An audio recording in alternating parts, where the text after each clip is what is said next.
দেখা যাচ্ছে কি দেশ মানে একটা বিশাল জিনিস। দেশের মানবতা সেবায় সম্পূর্ণ নিয়োজিত আমরা থাকব। দেশের জন্য আমরা যুদ্ধ করব, দেশের জন্য সংগ্রাম করব। আগে প্রবীণ ব্যক্তিরা দেশের ভারপ্রান্বিত বা দেশের রাজনীতির ময়দানেও বা প্রবীণ ব্যক্তিদের একটা আশার অনুরূপ ধৈর্য ছিল।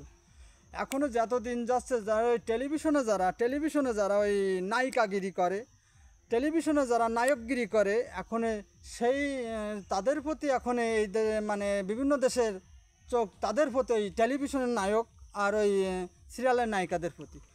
এই দেশের ভালোবাসা সম্পূর্ণ তাদের ভালোবাসার দর্পণ তাদের হাতে তুলে দিচ্ছে। কিন্তু না, এরা ওই টেলিভিশনের মধ্যে সীমাবদ্ধ থাকবে।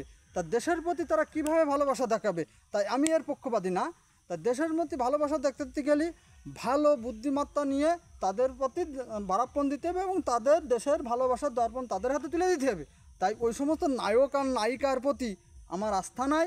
তাই দেশ মানে একটা অমূল্য সম্পদ, দেশ আমাদের রক্ষা করতে হবে এবং যাদের উপরে ভারাপণ দিতে হবে তাদেরও দেশ রক্ষা করতে হবে। এটা হচ্ছে আমার উক্তি, আমার কথা।